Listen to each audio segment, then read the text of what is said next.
Hello students, you are watching aptitude वाला maths.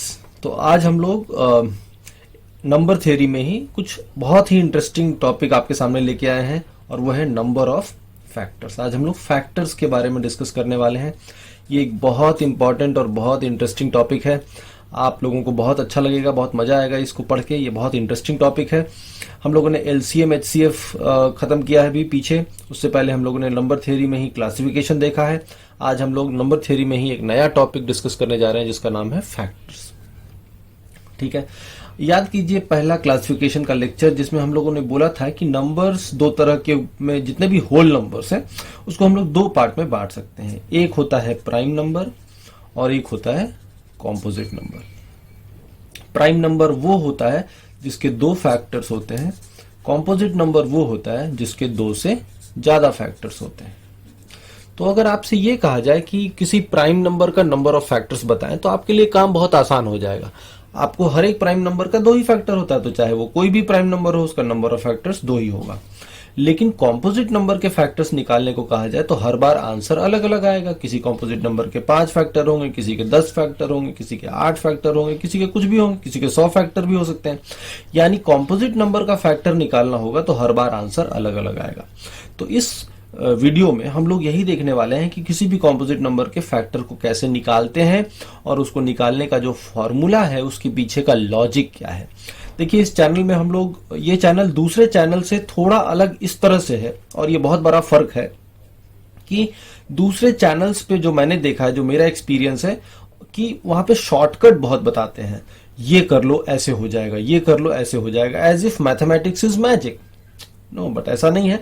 हर चीज के पीछे लॉजिक होता है। अगर आप वो लॉजिक नहीं समझेंगे और सिर्फ शॉर्टकट के पीछे भागेंगे तो फिर आपका कोई भी कॉम्पिटिटिव एग्जाम में क्लियर नहीं होगा। ये मेरी बात गांठ बांध के रखिए। इतने लोग वीडियोस डालते हैं, इतने लोग वीडियोस देखते भी हैं उन सारे वीडियोस को, शॉर्टकट्स वाले, लेकिन वो कोई काम नहीं आता है।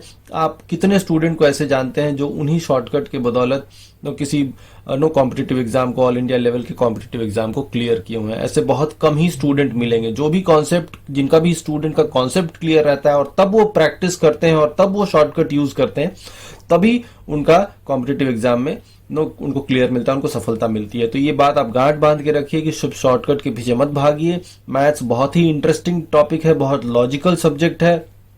अगर आप लॉजिक नहीं समझ रहे हैं तो आप मैथ्स नहीं पढ़ रहे हैं। नहीं तो, और उस तरह से मैथ्स पढ़ने का कोई तरीका भी नहीं है और उस तरह से मैथ्स पढ़ने से आपको कोई सफलता भी नहीं मिलेगी। तो सबसे पहले आप लॉजिक को समझिए। और मेरे इस YouTube चैनल को शुरू करने के पीछे का रीजन भी यही है कि आपको लॉजिक समझाया जाए। हर कॉन्सेप्ट, हर थ्योरम, हर फॉर्मूला, हर शॉर्टकट के पीछे जो लॉजिक है वो लॉजिक समझना जरूरी है। लॉजिक समझ जाएंगे तो everything will fall in place. आपको सब कुछ समझ में आएगा, आपको चीजें लॉजिकली समझ में आएंगी, आपको चीजें आसान लगने लगेंगी, आप खुद ही कंफर्टेबल हो जाएंगे, आप खुद ही समझ जाएंगे कि इसका शॉर्टकट क्यों काम करता है। लेकिन अगर आप वो शॉर्टकट जानते हैं लेकिन आपको ये नहीं पता कि वो शॉर्टकट काम क्यों करता है, तो बहुत ज्यादा चांस है कि आप उस शॉर्टकट को गलत जगह लगाएंगे। इसलिए बहुत जरूरी है कि आप चीजों को लॉजिकली समझें। और इस चैनल के को क्रिएट करने के पीछे जो मेरा जो मोटिव है वो यही है कि आप मैथ्स को उसी ढंग से पढ़ें जिस तरह से मैथ्स पढ़ना चाहिए, लॉजिक समझ के। तो भले ही मैं स्लो होऊंगा क्वेश्चन सॉल्व करने में, भले ही मैं एक्सप्लेन करने में थोड़ा ज्यादा टाइम लूंगा, लेकिन it is worth spending that time. आपको वो टाइम स्पेंड करना ही चाहिए ताकि आपका लॉजिक क्लियर हो, आपका फंडामेंटल्स क्लियर रहे। फिर आप शॉर्टकट यूज करिए। शॉर्टकट आप खुद भी डिवाइस कर सकते हैं, लेकिन लॉजिक समझना बहुत जरूरी है। तो हमारा आज जो टॉपिक है वो भी फैक्टर्स है और इसमें भी सबसे पहले हम लोग सारा लॉजिक समझेंगे। सिर्फ फॉर्मूला नहीं बताएंगे, फॉर्मूले के पीछे क्या लॉजिक है वो भी समझाएंगे। ठीक है, तो आइए शुरुआत करते हैं। हमने कहा प्राइम नंबर के तो नंबर ऑफ फैक्टर हमेशा दो होंगे, लेकिन कॉम्पोजिट नंबर के नंबर ऑफ फैक्टर्स दो से ज्यादा कुछ भी हो सकता है। तो हमें अगर किसी भी कॉम्पोजिट नंबर का फैक्टर निकालने को कहा जाए तो हमें हर बार आंसर अलग अलग आएगा। तो कैसे निकालेंगे, तो हम लोग यही देखने वाले हैं आज। Number of factors of a composite number. ठीक है, किसी भी कॉम्पोजिट नंबर के कितने फैक्टर्स होंगे यही हम लोग डिस्कस करने वाले हैं। कुछ एग्जांपल लेते हैं सिंपल से। 6 ले लें, 12 ले लें, 18 ले लें, 30 ले लें। ऐसे कुछ एग्जांपल लेके देखते हैं। अब 6 के फैक्टर्स क्या क्या होंगे? जो जो नंबर 6 को डिवाइड कर देगा, क्या क्या डिवाइड कर सकता है? 1, 2, 3 और 6। सो हम कह सकते हैं कि इसके नंबर ऑफ फैक्टर्स कितने हो गए? 4 फैक्टर्स। ठीक है। इसी तरह से 12 का देखें तो 1 से जाएगा, 2 से जाएगा, 3 से जाएगा, 4 से जाएगा, 6 से जाएगा और 12 से भी जाएगा। कितने हो गए? 6 फैक्टर्स, इसके 6 फैक्टर हो गए। 18 1 से जाएगा, 2 से जाएगा, 3 से जाएगा, 4 से नहीं, 5 से नहीं, 6 से जाएगा, 9 से जाएगा और 18 से जाएगा। तो यहां भी कितने हो गए? 6 फैक्टर्स। तो हर बार आप इस तरह से देखते जाते हैं, कुछ फैक्टर मिलेंगे आपको। यहाँ पे क्या होगा? 1 से जाएगा, 2 से जाएगा, 3 से भी जाएगा, 4 से नहीं जाएगा, 5 से जाएगा, 6 से जाएगा, 10 से जाएगा, 15 से जाएगा और 30 से जाएगा। तो यहाँ कितने फैक्टर हो गए? 8 फैक्टर्स।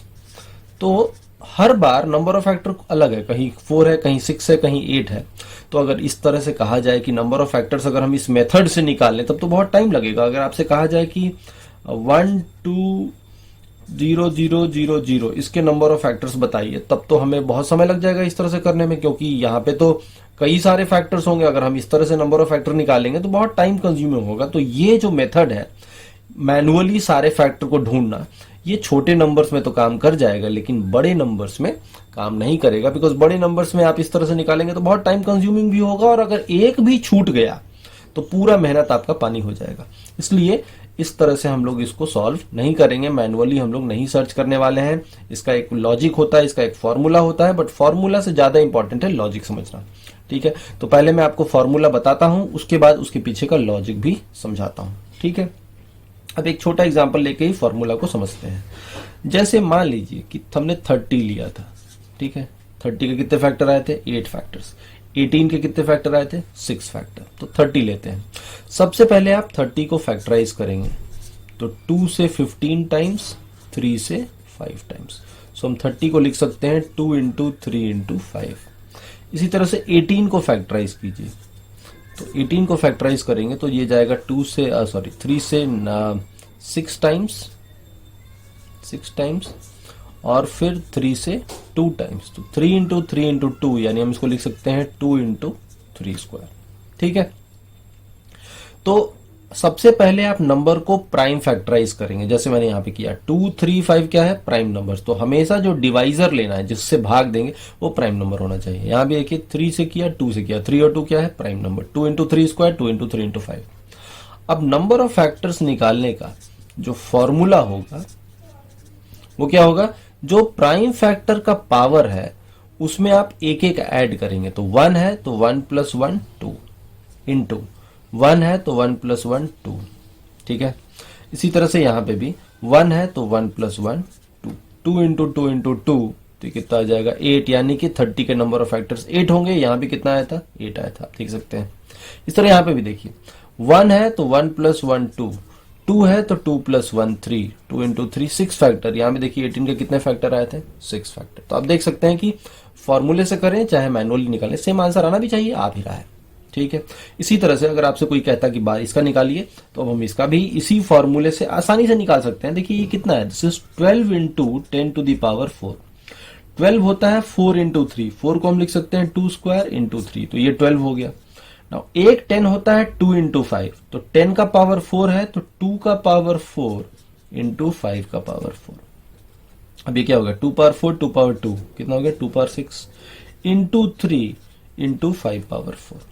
अब इसको हमने फैक्टराइज कर लिया। अब हमारा नंबर ऑफ फैक्टर्स कितना हो जाएगा? जो पावर है उसमें एक एक ऐड कर देंगे तो नंबर ऑफ फैक्टर्स हम कह सकते हैं 6 है तो 6 प्लस 1 7, 1 है तो 1 प्लस 1 2, 4 है तो 4 प्लस 1 5, 5 इंटू 2 10, 10 इंटू 7 कितने हो गए? 70। यानी इस नंबर के नंबर ऑफ फैक्टर्स कितने हो जाएंगे? 70 फैक्टर्स हो जाएंगे। तो इस तरह से आप देख सकते हैं कि आपका काम बहुत आसान हो गया। मैनुअली आप 70 फैक्टर ढूंढते और यहाँ पे सीधा फॉर्मूले से आप ढूंढ रहे हैं। ठीक है, तो इसी तरीके से हम लोग किसी भी कॉम्पोजिट नंबर का फैक्टर को निकालेंगे। तो हम ये कह सकते हैं कि अगर कोई कॉम्पोजिट नंबर इस फॉर्म में हो, हम लोग यहाँ पे देखिए कॉम्पोजिट नंबर को किस फॉर्म में लिख रहे हैं? प्राइम नंबर के फॉर्म में। 2 3 5 कैसा नंबर था? Prime number. यहाँ भी 2 3 2 3 5 कैसा है? Prime number. तो हम लोग को पता है कि किसी भी कॉम्पोजिट नंबर को हम प्राइम नंबर के फॉर्म में लिख सकते हैं। ये हम लोगों ने शुरू के क्लासिफिकेशन के लेक्चर में भी बताया था कि किसी भी कॉम्पोजिट नंबर को हम प्राइम नंबर के टर्म्स में लिखते हैं। Prime number 1 to the power a into prime number 2 to the power b into prime number 3 to the power c and so on. इस तरीके से हम किसी भी कॉम्पोजिट नंबर को प्राइम नंबर के फॉर्म्स में लिख सकते हैं। p1 p2 p3 क्या है, प्राइम नंबर्स, और abc उसके पावर्स हैं। जैसे यहाँ पे है p1 2 है, p2 3 है, p3 5 है, और ABC क्या है 6 1 4। इस तरह से हम लोग फैक्टराइज करके किसी भी कॉम्पोजिट नंबर को लिख सकते हैं। तो फॉर्मूले के टर्म्स में अगर हम लिखें तो नंबर ऑफ फैक्टर्स क्या हो जाएगा, पावर जितना है उसमें एक एक मल्टीप्लाई करती जाइए। तो a+1 into b+1 into c+1 and so on. और भी हो सकता है p4 p5 जो भी होगा, सबके पावर में एक एक ऐड करके मल्टीप्लाई कर देंगे तो क्या आ जाएगा, नंबर ऑफ फैक्टर्स। तो ये आपका एक इंपॉर्टेंट फॉर्मूला है इसमें नंबर ऑफ फैक्टर्स निकालने का किसी भी कॉम्पोजिट नंबर का, ठीक है। बट अभी हम लोगों ने सिर्फ फॉर्मूला देखा है। फॉर्मूला सिर्फ याद करने से काम नहीं चलेगा, इस तरह से मैथ्स नहीं पढ़ा जाता है। मैं आपको पहले भी बताया था। अगर सिर्फ ये फॉर्मूला पता है लेकिन इसके पीछे का लॉजिक नहीं पता है तो डायरेक्टली अगर सिर्फ ये पूछे कि इसके कितने फैक्टर हैं तब तो आप निकाल लेंगे, लेकिन इससे अलावा कुछ और पूछेगा तो आप स्ट्रगल करेंगे, नहीं, आपसे नहीं हो पाएगा, आपको दिक्कत आएगी, परेशानी आएगी। इसलिए बहुत जरूरी है कि ये फॉर्मूला तो जाने ही जाने, लेकिन उससे ज्यादा इंपॉर्टेंट है कि ये फॉर्मूला काम क्यों करता है ये आपको पता होना चाहिए। तो इस लेक्चर का जो मेन इंटेंशन है आज की वीडियो का वो यही है, आपको समझाना कि किसी भी कॉम्पोजिट नंबर का फैक्टर का फॉर्मूला जो है वो काम क्यों करता है। तो इसके पीछे का लॉजिक हम लोग अभी देखने वाले हैं, ठीक है। नाउ मैं थोड़ा सा टाइम आपसे लूंगा अलग से इसमें, इस पे डायरेक्टली ना आके आपको मैं पहले एक कॉमन सेंसिकल बात बताता हूं। जैसे मान लीजिए एक एग्जांपल लेते हैं। सपोज कीजिए कि 3 प्लेसेस हैं, ए बी और सी, 3 प्लेसेस हैं। नाउ ए से बी जाने के 3 रास्ते हैं, रोड 1, रोड 2, रोड 3, और बी से सी जाने के 4 रास्ते हैं, highway 1, highway 2, highway 3, highway 4। Suppose कीजिए ऐसा, ठीक है। अब ये बताइए कि अगर हमसे पूछा जाए कि A टू C जाने का रास्ता वाया B कितने तरीके से जा सकता है, तो हम क्या कह सकते हैं, R1 H1, यहां से यहां R1 से जाए, यहां से यहां H1 से जाए, तो R1 H1, R1 H2, R1 H3, R1 H4, 4 तरीके। तो 4 तरीके R1 को लेके होंगे तो 4 तरीके R2 को लेके भी होंगे, और 4 तरीके R3 को लेके भी होंगे, तो 4 4 4 यानी 12। तो कैसे समझेंगे, A से B जाने का 3 तरीका। तो हम कह सकते हैं कि पहले हम A टू B जाएंगे एंड फिर B टू C जाएंगे, ठीक है। पहले A टू B जाएंगे और फिर B टू C जाएंगे, तो हम A टू C चले जाएंगे via B। Now A to B जाने के 3 तरीके हैं, B टू C जाने के 4 तरीके हैं, तो A to B via C जाने के 3 इंटू 4 कितने तरीके होंगे, 12 वेज होंगे। 12 तरीके से हम A टू C जा सकते हैं वाया B, ठीक है। समझ में आ रहा होगा, आई होप। बहुत कॉमन सेंसिकल बात है। हर R1 को लेके 4, तो R2 को लेके 4, R3 को लेके भी 4, R3 H1, R3 H2, R3 H3, R3 H4। तो 4 4 4 यानी 4 इंटू 3, और 4 इंटू 3 कैसे हो रहा है, यहाँ 3 यहाँ 4, तो 4 इंटू 3 कितने हो गए, 12 तरीके, ठीक है। बहुत सिंपल सी बात है, लेकिन ये क्यों समझा रहे हैं, क्योंकि इसी में इस फॉर्मूले के पीछे का लॉजिक छिपा हुआ है। तो आइए समझते हैं इसका लॉजिक। अब सीधे इस फॉर्मूले पे आते हैं और समझाते हैं कि कैसे ये काम कर रहा है। अब जैसे एक एग्जांपल लेते हैं छोटा सा। सपोज हमने एक एग्जांपल लिया 12 के फैक्टर्स थे 1 2 3 4 6 और 12 को हम फैक्टराइज भी करते हैं, तो कहते हैं 2 स्क्वायर इंटू 3 है, तो नंबर ऑफ फैक्टर्स हो जाएगा, जो पावर है उसमें एक ऐड कर देंगे, तो 2 + 1 3, 1 + 1 2, कितने फैक्टर्स हो गए, 6 फैक्टर्स। तो 6 फैक्टर दिख भी रहा है, 6 फैक्टर ऐसे भी दिख रहा है, तो सब सेट हो रहा है। लेकिन फॉर्मूला क्यों काम किया, इसमें एक एक क्यों, इसमें पावर में एक एक ऐड करने से, मल्टीप्लाई करने से टोटल फैक्टर आ जाता है, यही हम लोग मेन देखने वाले हैं। अब देखिए कैसे करेंगे। जैसे अगर आप सारे प्राइम फैक्टर को अलग अलग लें, 2 स्क्वायर और 3 पावर 1, यहाँ पे था 2 स्क्वायर था और 3 पावर 1 था। सो 2 स्क्वायर का फैक्टर क्या क्या होगा, 1 तो होगा ही होगा, सबका फैक्टर होता है 2 और 2 स्क्वायर, और 3 पावर 1 का फैक्टर क्या होगा, 1 और 3। तो हमने इस दोनों का फैक्टर अलग अलग लिखा, 2 स्क्वायर के 3 फैक्टर, 3 पावर 1 के 2 फैक्टर। अब 12 के फैक्टर्स क्या क्या हो सकते हैं, तो मैं कहता हूं, या ये थ्योरी आप समझिए ऐसे, ये कहता है कि आप यहां से एक लो, इन तीनों में से कोई एक ले लो और इन दोनों में से कोई एक ले लो। तो यहां से 1 और यहां से 1 ले लें तो 1 इंटू 1 कितना आ जाएगा 1। यहां से 1 यहां से 3 ले लें तो 1 इंटू 3 कितना आ जाएगा 3। यहां से 2 यहां से 1 ले लें तो 2 इंटू 1 कितना आ जाएगा 2। यहां से 2 यहां से 3 ले लें तो 2 इंटू 3 कितना आ जाएगा 6। यहां से 2 स्क्वायर और यहां से 1 ले लें तो 2 स्क्वायर इंटू 1 कितना आ जाएगा 4। यहां से 2 स्क्वायर और यहां से 3 ले लें तो 2 स्क्वायर इंटू 3 कितना आ जाएगा 12। तो देखिए 1 2 3 4 6 12 यही तो सारे फैक्टर थे 1 2 3 4 6 12 यानी 6 ही कॉम्बिनेशन पॉसिबल है। यहां से एक और यहां से एक कॉम्बिनेशन बनाए तो 6 ही कॉम्बिनेशन पॉसिबल है।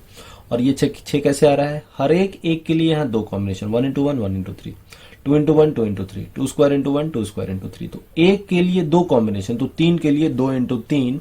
हम कह सकते हैं कि ये कैसे हो रहा है, बेसिकली यहां से यहाँ पे 3 है, यहाँ पे टोटल कितने हैं 2 है, तो टोटल जो कॉम्बिनेशन बन रहा है वो कितना बन रहा है 6 बन रहा है।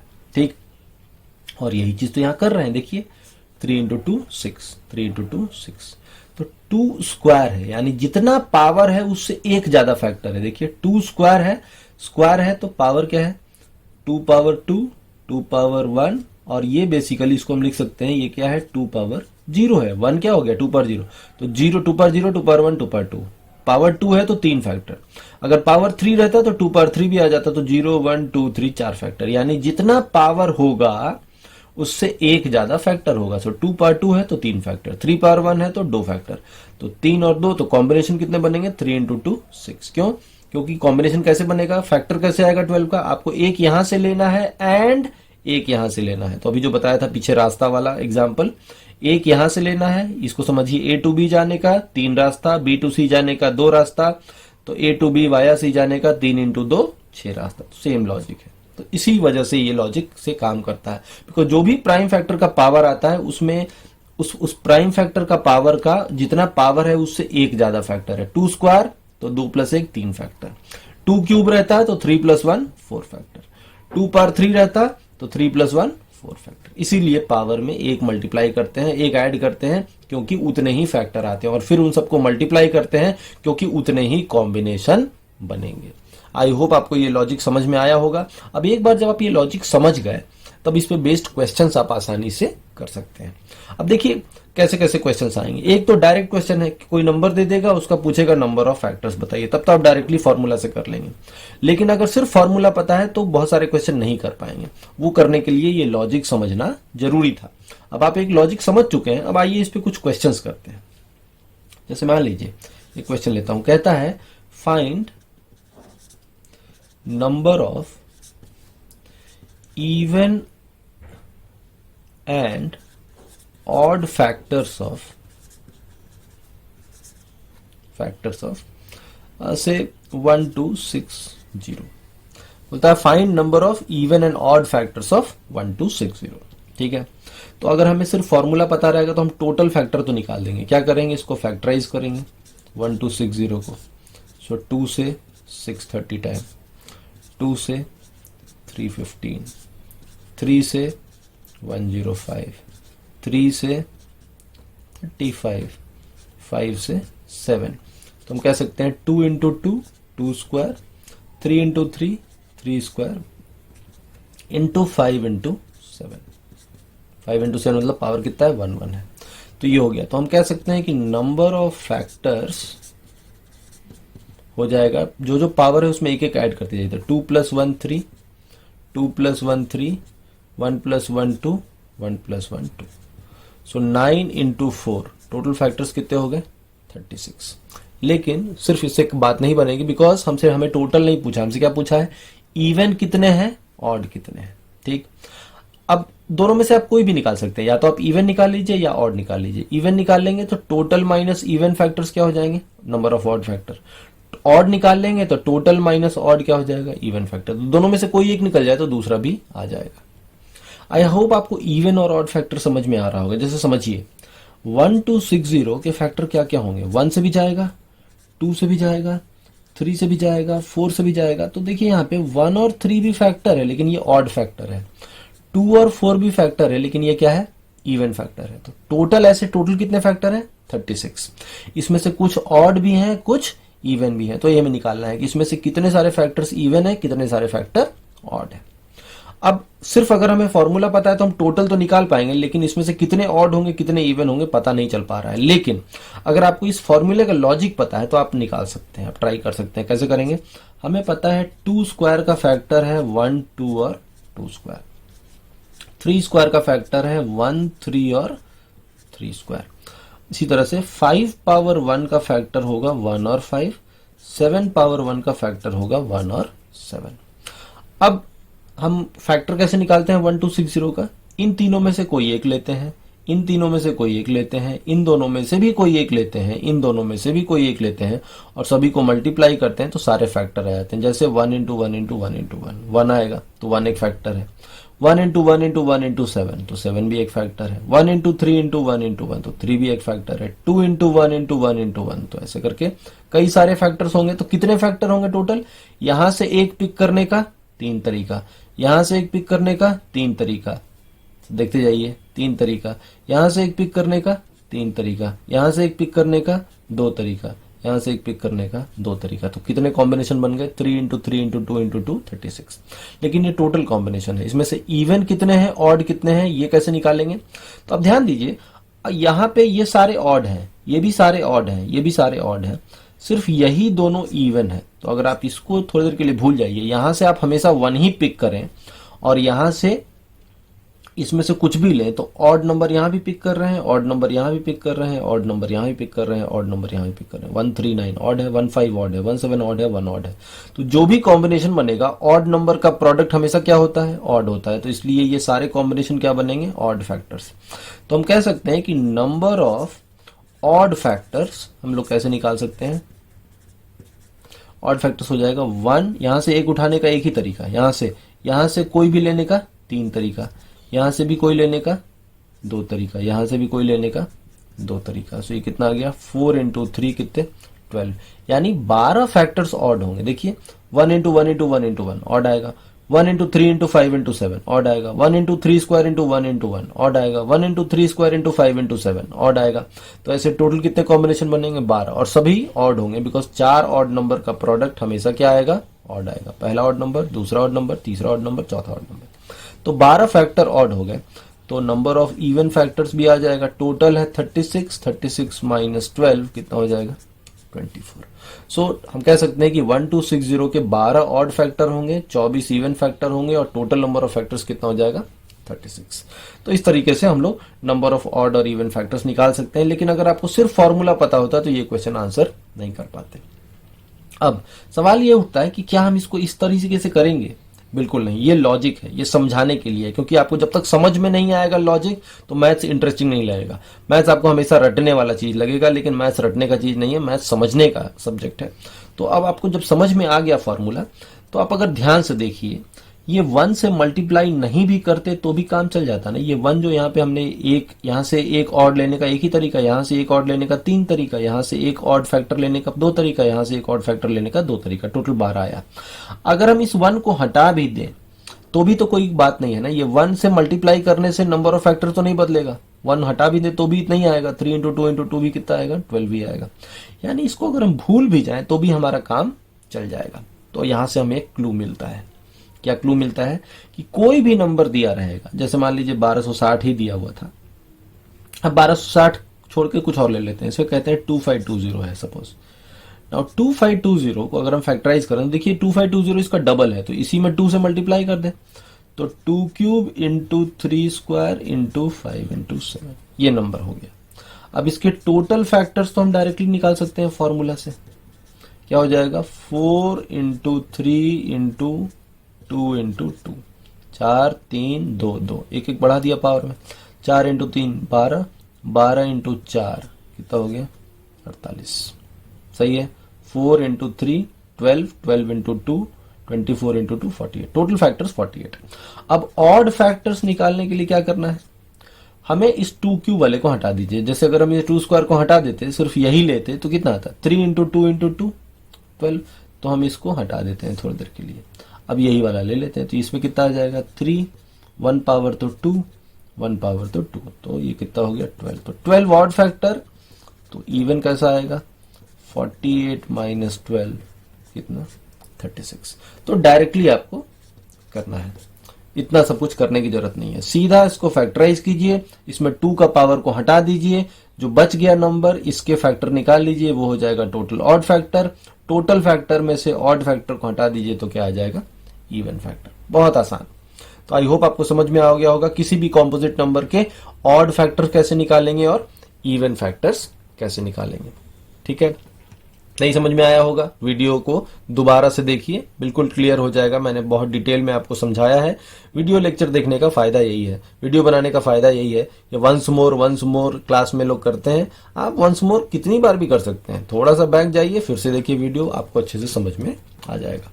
आगे बढ़ते हैं, कुछ और इसी कॉन्सेप्ट पे बेस्ड क्वेश्चन अभी देखेंगे हम लोग। ठीक है, ओके। जैसे एक क्वेश्चन और लिखता हूं, जैसे कहता है सपोज कि find number of factors of 36,000 which are, पहला है परफेक्ट स्क्वायर्स और दूसरा है परफेक्ट क्यूब्स।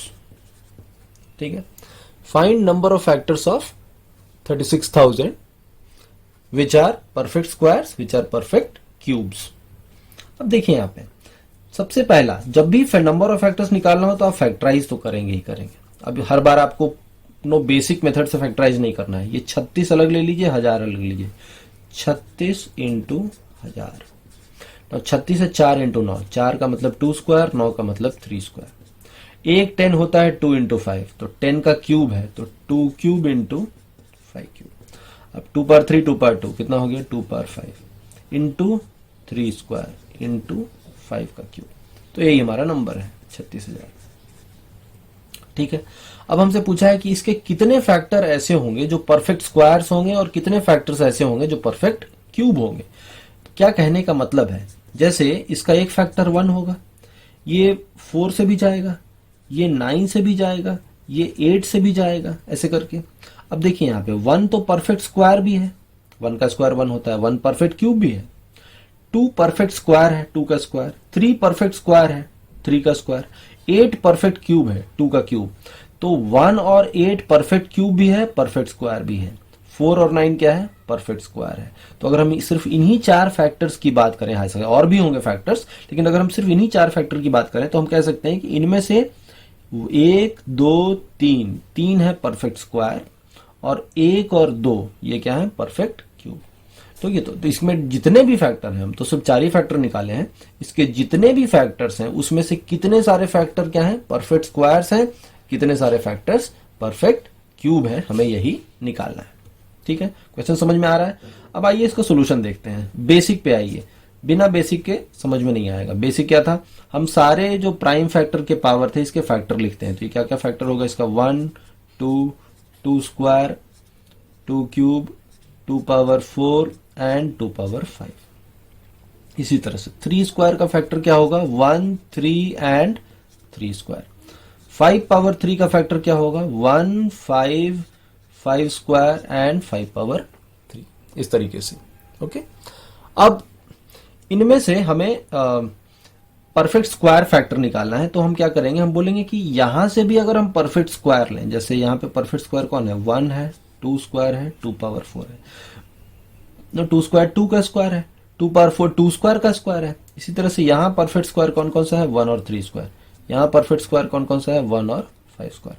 तो अगर हम यहाँ से इन्हीं 3 में से कोई लें, यहाँ से इन्हीं 2 में से कोई लें और यहाँ से इन्हीं 2 में से कोई लें, तो उनका प्रोडक्ट भी क्या होगा, परफेक्ट स्क्वायर। परफेक्ट स्क्वायर का प्रोडक्ट भी क्या होता है, परफेक्ट स्क्वायर होता है। कैसे, जैसे अगर 4 एक परफेक्ट स्क्वायर है, 9 एक परफेक्ट स्क्वायर है, 3 का स्क्वायर 2 का स्क्वायर, तो इनका प्रोडक्ट 36 भी क्या है, 6 का स्क्वायर। तो कई सारे परफेक्ट स्क्वायर का प्रोडक्ट भी परफेक्ट स्क्वायर होगा, कई सारे परफेक्ट क्यूब का प्रोडक्ट भी क्या होगा, परफेक्ट क्यूब भी होगा। सिंपल सा आइडिया, इसी बेस्ड ये क्वेश्चन था। अब देखिए यहाँ पे हम लोग कह सकते हैं कि 1 2 3 है परफेक्ट स्क्वायर, यहाँ पे 2 है परफेक्ट स्क्वायर और यहाँ पे 2 है परफेक्ट स्क्वायर, तो हम कह सकते हैं 3 into two into two 12 factors ऐसे होंगे जो कि परफेक्ट स्क्वायर्स होंगे। ठीक है, कह सकते हैं 12 फैक्टर्स ऐसे होंगे जो परफेक्ट स्क्वायर्स होंगे। ठीक है, क्योंकि यहां से कोई भी लेंगे, यहां से कोई भी लेंगे, यहां से इन दोनों में से कोई भी लेंगे, तो जितने भी कॉम्बिनेशन बनेंगे सब परफेक्ट स्क्वायर होंगे। 1 into one into one perfect square, 2 square into one into one perfect square, 2 square into 3 square into 5 square is also a perfect square, 2 power 4 into 1 into 5 square is also a perfect square. तो ऐसे total कितने combination बनेंगे? 12 combination, और सारे perfect square होंगे। ठीक है, अब परफेक्ट क्यूब पूछा है, तो अब परफेक्ट क्यूब क्या क्या है? 1 तो परफेक्ट क्यूब है, 2 क्यूब भी क्या है? Perfect cube. तो यहाँ पे परफेक्ट क्यूब 2 है, यहाँ पे तो एक ही है 1, और तो कुछ है नहीं। यहाँ पे देखिए 1 भी परफेक्ट क्यूब और 5 क्यूब भी परफेक्ट क्यूब। तो हम कह सकते हैं कि परफेक्ट क्यूब यहाँ पे 2 है, यहाँ पे 1 है, और यहाँ पे भी 2 है। सो 2 इंटू टू इंटू वन, हम कह सकते हैं कि 4 फैक्टर्स ऐसे हैं जो कि परफेक्ट क्यूब्स है। तो number of perfect factor, perfect square factor 12, number of perfect cube factor 4। इस तरीके से आप किसी भी नंबर के कितने सारे परफेक्ट स्क्वायर फैक्टर होंगे, कितने सारे परफेक्ट क्यूब फैक्टर होंगे, ये आप निकाल सकते हैं। ठीक है, तो ये था आपका बेसिक मेथड। अब बेसिक तो जान गए, जब आप बेसिक जान गए तो आप अब खुद से शॉर्टकट डिवाइस कर सकते हैं। जैसे इसी क्वेश्चन में सपोज 36,000 था, आपको पूछा गया था कि कितने परफेक्ट स्क्वायर फैक्टर होंगे, कितने परफेक्ट क्यूब फैक्टर होंगे। अब डायरेक्टली हमको निकालना होगा, तो हम क्या करेंगे? हमने इसको फैक्टराइज तो करना ही करना है, ये तो स्टेप है ही, मैंडेटरी है। जब भी फैक्टर का क्वेश्चन होगा तो फैक्टराइज तो करना ही करना है। तो 3 स्क्वायर इंटू 5 पावर 3। अब अगर हमें परफेक्ट स्क्वायर फैक्टर्स निकालने हैं कि कितने होंगे, परफेक्ट स्क्वायर फैक्टर्स कितने होंगे, तो क्या करेंगे? हम लोग देखेंगे जो पावर है। अब पावर कितना है? 5 है। अब 5 से पहले देखेंगे कि कितने नंबर 2 से डिविजिबल है। तो हम 5 से पहले क्या क्या है? 0 से शुरू कीजिए। 0 1 2 3 4 5। ठीक, 0 1 2 3 4 5 ऐसे लिख लेते हैं। 0 1 2 3 4 5, यहाँ पे 5 है। अब इसमें से 0 2 से डिविजिबल है, 2 2 से डिविजिबल है, और 4 भी 2 से डिविजिबल है, यानी कि 3 परफेक्ट स्क्वायर वाले मिल गए। 3 स्क्वायर, तो यहाँ पावर 2 है, यानी क्या है? सिर्फ 0 1 और 2। अब इसमें से कौन कौन सा 2 से डिविजिबल है? 0 भी और 2 भी। तो कितने हो जाएंगे? 2। ये मैं लिख रहा हूं बस समझाने के लिए, आपको लिखना थोड़ी ना है, आपको तो मेंटली करना है। 3 तक में कितने नंबर 2 से डिविजिबल है? 0 और 2। देखिए 0 1 2 3, इसमें से 0 है 2 से डिविजिबल और 2 है 2 से डिविजिबल, तो 0 और 2, तो 2 हो गए। सो 3 इंटू टू इंटू टू, यानी कितने factor? 12 factor. Perfect cube factors सीधा 5 तक में कितने सारे परफेक्ट क्यूब हैं? 0 है, 1 और 2 तो 3 से डिविजिबल नहीं है, और 3 है, ये दोनों नंबर 3 से डिविजिबल है। यहाँ पे 0 है और कुछ नहीं है, यहाँ पे 0 है और 3 है, तो यहाँ 2 मिला, यहाँ 1 मिला, यहाँ 2 मिला। सो 2 इंटू 1 इंटू 2, यानी कितने हो गए? 4, यानी 12 परफेक्ट स्क्वायर और 4 परफेक्ट क्यूब फैक्टर्स। तो आपको इतना सब कुछ लिखना नहीं है, ये तो मैंने बेसिक समझाया कि जब तक आप लॉजिक नहीं समझेंगे तब तक शॉर्टकट नो यूज करने का फायदा नहीं है, बिकॉज वो मैथ्स नहीं हुआ, फिर कुछ और हो गया। मैथ्स का मतलब लॉजिक, तो लॉजिक समझाना है। लॉजिक ये है, बेसिक जो अंदर की बात है ये है। एक बार जब आप समझ गए अंदर की बात, तो आप डायरेक्टली भी कर सकते हैं, क्योंकि आपको समझ में आ गया कि 2 power 0, 2 power 1, 2 power 3, 2 power 4, 2 power 5 में से परफेक्ट स्क्वायर चुनना है। तो 2 पावर 0 होगा, 2 पावर 2 होगा, 2 पावर 4 होगा, 2 पावर 0 होगा, 2 पावर 2 होगा, 2 पावर 0 3 पावर 0, 3 पावर 2, और यहाँ पे 5 पावर 0, 5 पावर 2 होगा। तो इस तरह से 3 into two into two 12 factors. I hope आपको समझ में आ रहा होगा। अब जैसे कुछ भी एग्जांपल लीजिए, से अगर हम कहें 2 5 2 0 0, बोलेगा इसके कितने सारे परफेक्ट क्यूब और परफेक्ट स्क्वायर फैक्टर है। तो अब हमें बस इसको फैक्टराइज करना है। अभी हम लोग 126 को देखे थे, या इसको फैक्टराइज करिए। 10, इसको तो हटा दीजिए, इसको कीजिए 252 को। 252 2 से जाएगा 126 टाइम, 2 से जाएगा 63 टाइम, 3 से जाएगा 21 टाइम, 3 से जाएगा 7 टाइम। तो 2 स्क्वायर इंटू 3 स्क्वायर इंटू 7, तो हम कह सकते हैं 2 स्क्वायर इंटू 3 स्क्वायर इंटू 7 हो गया। और 100 का मतलब कितना? 2 स्क्वायर इंटू 5 स्क्वायर। तो ये टोटल आ गया 2 power 4 into 3 square into 5 square into 7। ठीक है, अब हमें परफेक्ट स्क्वायर फैक्टर निकालना है, कितने सारे होंगे। तो देखिए 4 तक गया, तो 4 तक में काउंट कीजिए कितने सारे नंबर्स 2 से डिविजिबल है, तो 0 डिविजिबल है, 2 डिविजिबल है और 4 डिविजिबल है, तो यहाँ पे 3 मिला। 2 तक में 0 और 2 है तो 2 मिला। 2 तक में 0 और 2 है तो 2 मिला, और 7 का पावर 1 है तो 0 और 1 में सिर्फ 0 डिविजिबल है तो 1 मिला। सो यहाँ पे कितने हो गए? 12 परफेक्ट स्क्वायर फैक्टर्स हो गए। इसी तरह से अगर हम परफेक्ट क्यूब निकालें तो 2 पावर 4 तक में देखिए 0 3 से डिविजिबल है और 3 3 से डिविजिबल है, तो यहाँ 2 मिला। 3 स्क्वायर तक में एक ही मिलेगा 0, 5 स्क्वायर में भी एक ही मिलेगा और 7 पावर 1 में भी एक ही मिलेगा। तो यानी कि हम कह सकते हैं कि टोटल परफेक्ट क्यूब फैक्टर हमारे कितने आएंगे? इसमें 2 आएंगे, यानी परफेक्ट स्क्वायर फैक्टर 12 है, परफेक्ट क्यूब फैक्टर 2 है। तो बहुत आसानी से आप ऐसे क्वेश्चंस को सॉल्व कर सकते हैं, बशर्ते कि आपको लॉजिक पता हो। लॉजिक पता है तो आप शॉर्टकट भी निकाल सकते हैं, जैसे हम लोगों ने यहाँ पे देखा। आई होप आपको समझ में आया होगा। तो अगले वीडियो में हम लोग इसी चैप्टर से नंबर ऑफ फैक्टर्स का जो कॉन्सेप्ट है इस पे बेस्ड कुछ और क्वेश्चंस लेंगे, और उसके बाद फैक्टर्स में अभी और भी बातें बाकी हैं और भी कॉन्सेप्ट बाकी है, तो इस पे कई वीडियोस हम लोग बनाएंगे। जैसे हम लोगों ने एलसीएम पे 5-6 वीडियोस बनाए थे, क्लासिफिकेशन पे 4 वीडियोस बनाए थे, तो फैक्टर्स पे भी हम लोग कम से कम 5-6 फैक्टर तो वीडियो तो बनेगा ही बनेगा, तभी जाके फैक्टर का पूरा कॉन्सेप्ट आप समझ पाएंगे। तो इस चैनल के माध्यम से हम लोग सिर्फ शॉर्टकट नहीं बताते हैं, बल्कि शॉर्टकट क्यों काम करता है ये लॉजिक भी बताते हैं, क्योंकि मैथ्स इसी तरह से हमने पढ़ी है, इसी तरह से पढ़ा जाता है, इसी तरह से पढ़ने से आपको कॉम्पिटिटिव एग्जाम में सफलता मिलेगी। इसीलिए आपको ऐसे ही पढ़ना चाहिए। आप उन यूट्यूब चैनल्स के पीछे ग्रेविटेट ना हो, आकर्षित ना हो, जिसमें सिर्फ शॉर्टकट बताते हैं और लगता है जैसे जादू हो रहा है। मैथ्स जादू नहीं है, मैथ लॉजिक है। लॉजिक समझ में आएगा तो मैथ्स अपने आप जादू खुद ही क्रिएट कर लेंगे, मैजिक खुद ही क्रिएट कर लेंगे, और आपका जो गोल है वो कॉम्पिटिटिव एग्जाम को क्लियर करना है, वो तभी क्लियर होगा जब आपको ये सब समझ में आएगा, लॉजिक समझ में आएगा। आई होप आपको ये पूरा कॉन्सेप्ट समझ में आया होगा। अगर आपको वीडियो अच्छा लगा होगा तो जरूर से लाइक कीजिएगा, शेयर कीजिएगा, सब्सक्राइब कीजिएगा। मेरा ये प्रॉमिस है कि आप इस यूट्यूब चैनल को देखते रहिए, इस पे सारा मैथ्स का कॉन्सेप्ट मैं एक एक करके सब डिकोड कर दूंगा आपके सामने, बिल्कुल परत दर परत खोल दूंगा। आपको मैथ्स इंटरेस्टिंग लगने लगेगा। मेरा दावा है कि मैथ्स आपका फेवरेट सब्जेक्ट हो जाएगा, अगर ये आपका फेवरेट सब्जेक्ट नहीं भी है तो भी।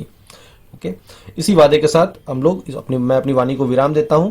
Thank you all of you for watching it.